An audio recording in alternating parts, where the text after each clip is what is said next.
Hey guys, Unicorn of War here. If you missed the last update video and are wondering why you haven't seen videos from me for like the last 2 weeks, something big happened. I'm just gonna come out and say it. My mom passed away and things have been tough for me and family, and there's been a lot of drama and stress and tension, and just I needed to step away for a little bit just to clear my head and just focus on other stuff. I'm trying to get back into the swing of YouTube, but I can't guarantee a steady schedule like before.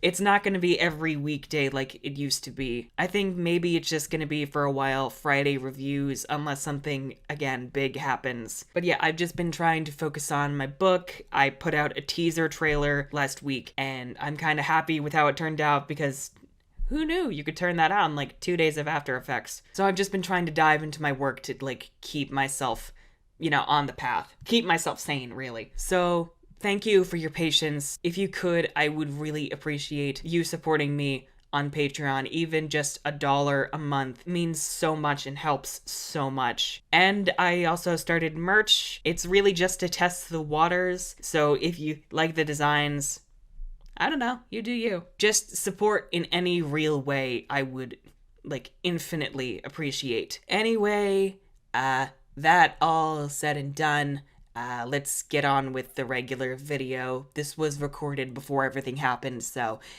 yeah.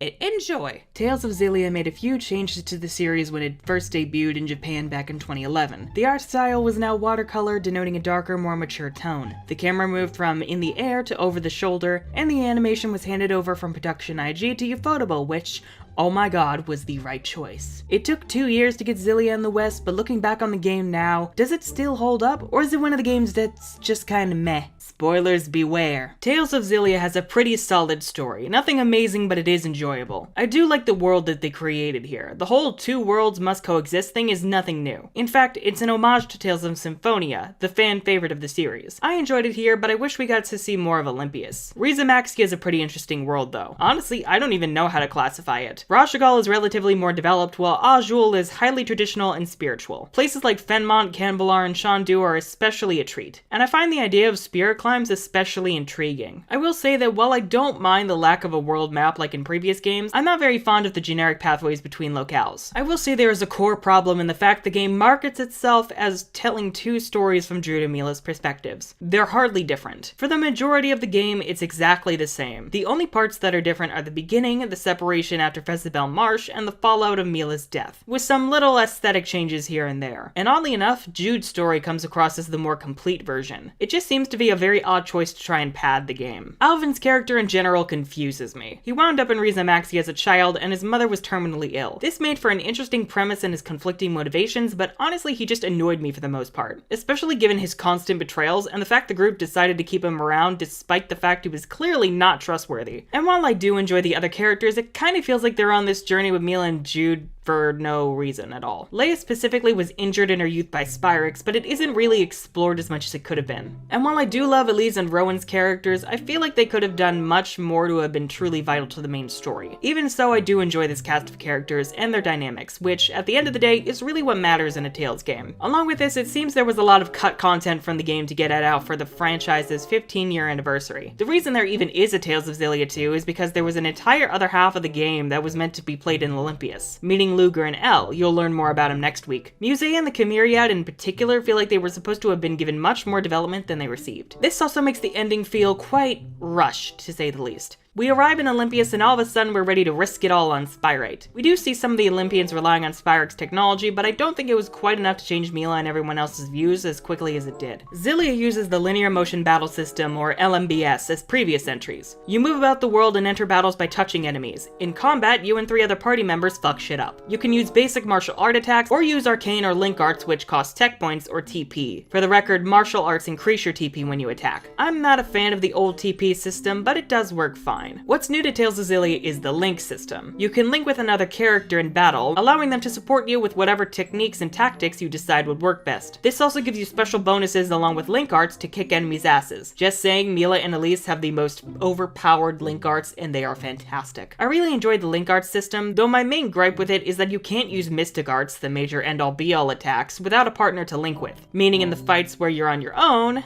good luck. Fuck the Muse boss fight with Mila in the spirit world. To get new skills, abilities, and arts, you use what's called the Lilium Orb. It's essentially a web of abilities that expands as you level up, and I love it. I don't know why future games axed it, because it feels so satisfying picking what power-ups you get and when. And even if you don't feel like putting time into it, you can always have the game do it for you, you lazy fuck. Also, God bless the fast travel system. You can literally teleport anywhere so long as the story doesn't restrict your access. I didn't know about this during my first playthrough, and my god, when I found out about it, I lost my shit. I definitely appreciate the breath of fresh air Xillia's graphics were at the time. I think it fits the tone quite well. My main gripe more lies with the reuse of assets, mainly in the trails and high roads. Other than that, I think the game looks pretty good for its time, minus some odd animations here and there. I especially love the over-the-shoulder camera. In older games, the camera was, for the most part, up in the air, looking down on you, and it made navigating certain environments hell. The over-the-shoulder camera makes navigating so much simpler and easier, and honestly, more enjoyable for me personally. Ufotable rocked the anime cutscenes. There was nothing wrong with Production IG's animation, but Ufotable kicked the series into high gear with just how crisp, clean, and intricate the animations are. Not to mention the gorgeous character designs. The voice acting for the most part is pretty good. Mila's voice is the only one I'm not too big a fan on, especially given how stuffy she sounds. Though it does help knowing that Minai Noji does improve as her role as Mila in Xillia 2. There was also this weird part in Fort Gundala where a clearly female guard had a man's voice, but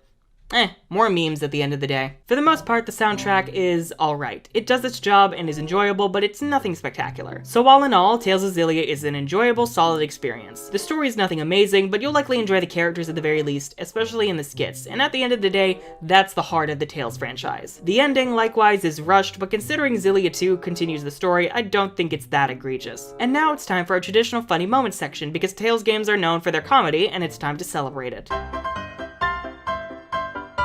What are you doing?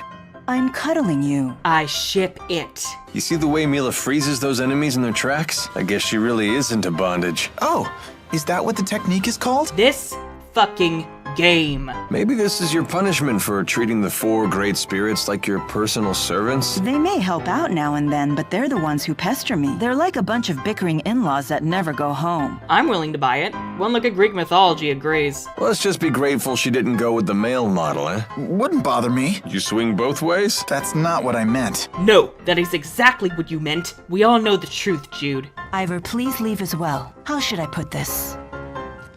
You're annoying. Oh! And last but not least, this entire skit. Teach me about bazongas! Whoa! Don't go shouting things like that! I read about this in a book. It's called Puberty. God bless this game. Enjoy the review? Glad to hear it. Want to murder me to release your anger, then sacrifice me to the internet gods? Hit the dislike button. It's still interaction. I'll be doing a review on Tales of Xillia 2 next Friday, so be on the lookout for that. I'm also publishing a book this year, so if you could check out the synopsis and first chapter in the description below, I'd really appreciate it. I've also started a Patreon, so if you'd like to become one of my children, the link is also in the description. By becoming a patron, you'll not only be directly supporting me and my content, but you'll also get access to my review notes and early reviews. Not only that, but higher tiers will give you access to the private Asshole Parade Discord server, writing critiques from yours truly, and the first 4 chapters of my novel. I'm the Unicorn of Warren, this has been a shit show.